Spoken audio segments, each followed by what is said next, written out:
La mise en place d'un logiciel de gestion des temps et des activités, voire de planification, peut être long et complexe. Ce genre de projet peut aussi être impactant pour les collaborateurs. Afin de préparer au mieux cette mise en place, il est essentiel de bien gérer le facteur humain. Pour cela, nous vous invitons à vous appuyer sur le triptyque communication, implication et formation.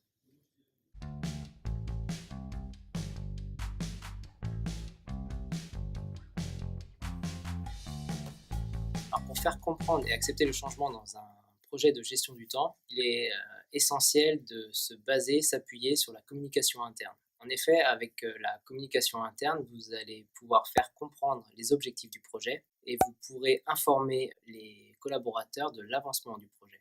Cela permettra aussi de favoriser l'adhésion au projet, mais aussi l'adhésion au produit qui sera mis en place. La communication interne va aussi permettre de favoriser la participation des collaborateurs à tout moment du projet. Vous pourrez faire intervenir différents collaborateurs.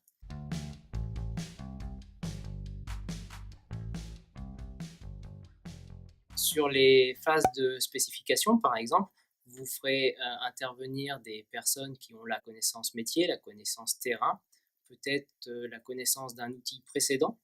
Sur la phase de recette, vous ferez intervenir des utilisateurs clés. Ces utilisateurs clés, en fait, seront moteurs dans le projet et vont savoir ce qu'ils doivent recetter en particulier. Quand je dis recetter, c'est tester. Sur la phase de formation, on peut imaginer aussi que certains utilisateurs soient formateurs.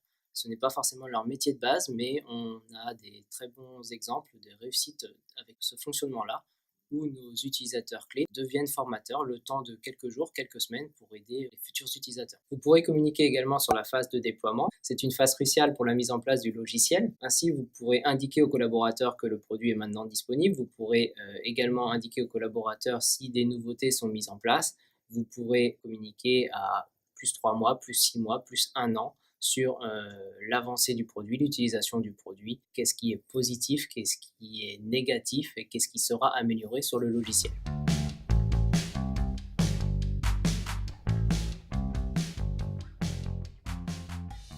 Le premier conseil, c'est d'inviter les collaborateurs aux réunions.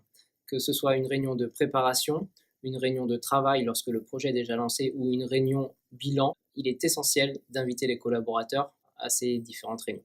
Mon second conseil, c'est de trouver en interne un sponsor. Ce qu'on appelle un sponsor, c'est une personne qui, dans l'entreprise, est un leader, a de l'impact, a du poids dans les décisions, saura débloquer des situations compliquées, saura arbitrer des situations potentiellement conflictuelles également. C'est une personne sur qui vous pourrez compter quand vous aurez besoin de relancer, par exemple, le projet. Très concrètement, vous avez des collaborateurs qui ne souhaitent pas participer ou qui sont un frein pour le projet.